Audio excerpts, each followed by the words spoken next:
नमस्कार बंधुरा बेंगल सुइट्स चैनेले आपनादेर सकलके स्वागत जानाई। तो बंधुरा आज के आमी आपनादेरके मिष्टिर दोकानेर मतो बीज पद्धति सह छानार मुरगिटा तैरी करे देखाबो। এই ছানার মুরগিটা দেখবেন ওপরে হালকা চিনি জড়ানো থাকবে আর শুকিয়ে গেলে ওপরটা বেশ শুকনো শুকনো আর ভেতরটায় এরকমভাবে ভাঙলেই দেখবেন ভেতরে খুব সুন্দর রসে ভরা জালিদার। আর এই ছানার মুরগিটা তৈরি করে আপনারা বাড়িতে অনেক দিন পর্যন্ত সংরক্ষণ করে রাখতে পারবেন। তাহলে এখানে ছানার মুরগি তৈরি করার জন্য প্রথমে আমি এখানে ছানা নিয়ে নিয়েছি 200 গ্রামের মতো। আপনারা চাইলে আমার চ্যানেলে অনেকবার আমি ছানা তৈরির ভিডিও দেখেছি, ওখান থেকে দেখে নিতে পারেন। এবারে দেখুন ওই 200 গ্রাম ছানাতে আমি দিয়ে দেবো চা চামচের 4 ভাগের 1 ভাগ ময়দা আর অল্প পরিমাণে একটু ছোটো এলাচের গুঁড়ো আর দিয়ে দেবো চা চামচের 4 ভাগের 1 ভাগ অ্যারারুট আর দিয়ে দেবো একটু অল্প পরিমাণে চিনিকে ডাস্ট করে নিয়েছি আর এখানে সুজিও দিয়ে দেবো চা চামচের 4 ভাগের 1 ভাগ। এই সমস্ত শুকনো উপকরণগুলো দিয়ে ছানাটিকে একবার ভালো করে মেখে নিতে হবে। আর এখানে আমি বলে রাখি, ছানাটিকে আপনারা যত সুন্দরভাবে ভালো করে হাতের তালুয়ে করে মেখে নিতে পারবেন, ছানার মধ্যে যদি কোনো দানা না থাকে তাহলে আপনাদের মিষ্টিটা কিন্তু খুব সুন্দরভাবে ফুলবে আর মিষ্টিটার ভেতরেও খুব সুন্দর একটা জেলি জেলি আসবে। এবারে দেখুন ছানাটিকে আমি খুব মোলায়েম করে মেখে নিয়েছি। এবার মেখে নেবার পর এটাকে একটা প্রসেস তৈরি করতে হবে। সেজন্য দেখুন এটাকে আমি একটা জায়গার মধ্যে রাখলাম। এবার এখানে একটা আমি ট্রে নিয়েছি। এরকম মিষ্টির দোকানের ট্রে আপনারা সকলেই জানেন। এই রকম ট্রেতে একটা ছানার গামছা ভিজিয়ে, সুতির গামছা ভিজিয়ে এরকমভাবে দিয়ে দিলাম। দেওয়ার পর ছানাটিকে ওর মধ্যে দিয়ে এইভাবে ভালো করে হাতে করে প্রেস করে করে এটাকে একটু সমান করে নিচ্ছি। একটু ওই ট্রের যে মাপটা আছে উঁচু মাপটা, সেই মাপের করে নিলাম। দিয়ে আঙুলে করে ভালো করে চারিদিকটা সমান করে নিচ্ছি। সমান করে নেওয়ার পর এটা কিন্তু আমাদের প্রসেসটা রেডি হয়ে যাবে। আর হাতে করে একটু ভালো করে প্রেস করে দেবেন যাতে এটা সমানভাবে বসে যায়। এবারে ওই ছানার গামছাটিকেই, ভিজে গামছাটিকেই সুন্দরভাবে এর ওপর দিয়ে মুড়িয়ে অন্ততপক্ষে 15 থেকে 20 মিনিট আপনারা রেখে দেবেন। তাহলে এটা সেট হয়ে যাবে। আর তার ফাঁকে আমি দেখুন এখানে চিনির রসটা তৈরি করে নিচ্ছি। তার জন্য এখানে আমি 3 কাপ চিনি, মানে এখানে সাধারণত 600 থেকে 700 গ্রামের মতো চিনি হবে। আর এখানে আমি 2.5 কাপের মতো জল দিয়ে দিলাম। এই 2.5 কাপ জল মানে এখানে 600 ml এর মতো জল হবে। এবারে দেখুন এই চিনি আর জলটিকে সমানভাবে ভালো করে মিশিয়ে ফুটিয়ে হাতে নিয়ে যখন দেখবেন যে এরকম হালকা স্লিপ খাচ্ছে, তাহলে জানবেন যেখানে ছানার যে রসটা আমার আছে সেই রসটা কিন্তু এখানে মিডিয়ামভাবে আছে, খুব মোটাও নয় আর পাতলাও নয়। এবারে রসটা তৈরি করে নেওয়ার পর এখানে যে আমি ছানাটিকে সেট করে রেখেছিলাম একটা পাত্রে, ট্রেতে, সেই ছানাটিকে আমি কিন্তু একটা পাটার মধ্যে এইভাবে তুলে নেব। দিয়ে এটাকে আমরা পিস তৈরি করব। এবারে দেখুন এইভাবে উল্টে তুলে নেওয়ার পর এখান থেকে আমি ট্রেটা সরিয়ে নেব আর তারপর আমি ছানার যে ভিজে গামছাটা আছে সেটাও কিন্তু সরিয়ে নেব। আর ছানার গামছা দিয়ে করলে কি হয়, এর যে এক্সেস জলটা থাকে সেটাও বেরিয়ে যায়। কারণ এই প্রসেসটা তৈরি করতে গেলে ছানাটাকে একটু শক্ত করে জাঁক করতে হবে, তাহলে এই প্রসেসটা তৈরি করতে সুবিধা হবে। আর যদি নরম ছানা হয়ে যায় তাহলে আপনাদের এটা তৈরি করতে একটু অসুবিধা হবে। সেজন্য আপনারা ছানাটিকে অন্ততপক্ষে একটু শক্ত করে জাঁক করে নেওয়ার চেষ্টা করবেন। এবারে আঙুলে করে ভালো করে প্রেস করে করে চারিদিকটা সমান করে নিতে হবে। এরপরে এগুলোকে পিস তৈরি করতে হবে। তো পিস তৈরি করার জন্য দেখুন ছুরি করে প্রথমে যে সাইডের যে অংশটা আছে ছাঁট হিসাবে সেটাকে আমি বাদ দিয়ে দিলাম। দেওয়ার পর এটাকে একটু ছোট্ট ছোট্ট আকারে পিস তৈরি করতে হবে, কারণ ছানার মুরগিগুলো একটু ছোট ছোট হলে তবে কিন্তু দেখতে ভালো লাগে। এবারে আপনাদের এই প্রসেসটা যদি তৈরি করতে অসুবিধা হয়, আমি কিন্তু আরেকটা প্রসেস আপনাদেরকে দেখাবো যেটা সাধারণত আপনারা বাড়িতে তৈরি করতে পারবেন। আর এই পদ্ধতিতে আমাদের মিষ্টির দোকানে হয়, সেটা আমি দেখালাম। এবার বাড়িতে যদি এই পদ্ধতিটা আপনাদের অসুবিধা হয়, তার জন্য আমি আরেকটা পদ্ধতিতে এটা আমি তৈরি করে দেখাচ্ছি। তার আগে দেখুন এটাকে আমি সুন্দরভাবে পিস তৈরি করে নিচ্ছি।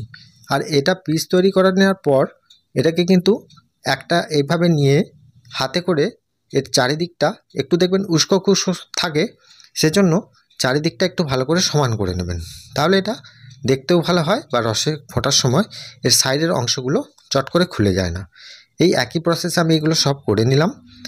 এরপরে আমি দেখাবো যে আপনারা বাড়িতে আরেকটা প্রসেস আছে খুব সহজ, সেটা আপনারা কিভাবে করবেন।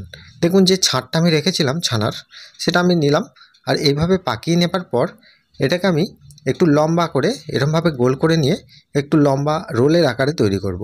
আর রোলটা যখন করবেন এই রোলটা যেন একটু সরু টাইপের করতে হবে, কারণ যেহেতু ছানার মুরগিগুলো ওই রকম সাইজের করব, সেজন্য দেখুন এখানে আমি লম্বা করে নিলাম। করে নেবার পর একটা ছুরি করে আমাকে কেটে নিতে হবে। যেমন আমি গজা তৈরি করেছিলাম পিস, সেই টাইপের জিনিসটা আমি কেটে নিলাম। দেখুন একদম যে আমি ছানার গামছা দিয়ে মুড়িয়ে ট্রেতে রেখে যেভাবে পিসটা করেছি সেই রকম মডেলটাই কিন্তু হয়েছে। এইভাবে করে নেওয়ার পর এটাকেও কিন্তু হাতে করে একটু ভালো করে সেভ করে নেবেন। করে নেওয়ার পর আমি যে ফুটন্ত রসটা করে রেখেছি ওই রসের ভেতরেই কিন্তু আমি এই ছানার মুরগিগুলো সব দিয়ে দিলাম। দেবার পর গ্যাসের ফ্লেমটিকে একদম হাই রেখে দিতে হবে। আর এখানে 1 চামচের মতো ময়দা অল্প একটু জলেতে গুলে এতে দিয়ে দেবেন। আর এটা দিলে সাধারণত মিষ্টির দোকানে আমাদের ঝাঁপ সিস্টেমে মিষ্টিগুলো ফোটানো হয়। আর এই পদ্ধতিতে করলে আপনাদের মিষ্টিগুলো খুব ভালোভাবে ফুটবে আর খুব সুন্দরভাবে কুকটাও তাড়াতাড়ি হয়ে যাবে। এবারে দেখুন এটা হতে সাধারণত লাগবে 15 থেকে 16 মিনিট।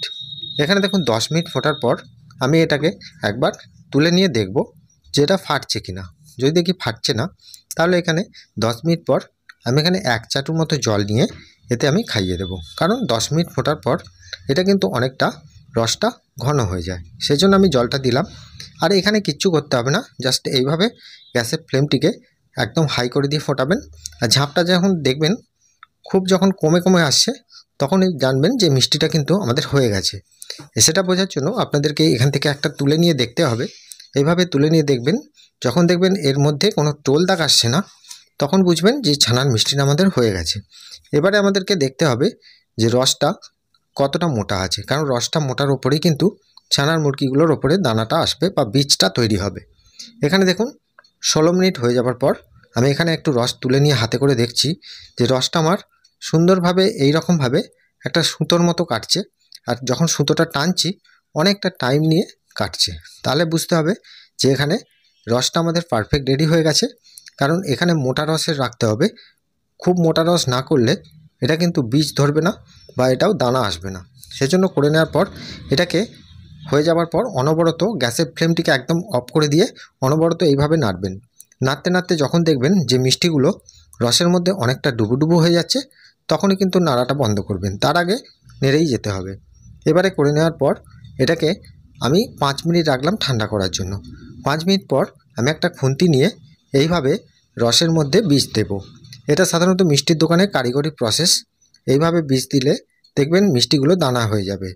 এখানে দেখুন যে দানা আমি বীজটা দিলাম, সে বীজের কালারটা দেখুন অনেকটা সাদা সাদা, তাহলে বুঝতে পারছেন এই সাদা সাদা বীজটাই কিন্তু ওই রসটাকে জমাতে সাহায্য করবে। আর এখানে দেখুন এই বীজটা 2 থেকে 3 বার আপনাদেরকে দিতেই হবে, দিয়ে এইভাবে নেড়ে দেবেন, এর মধ্যে এটা মিশে যাবে।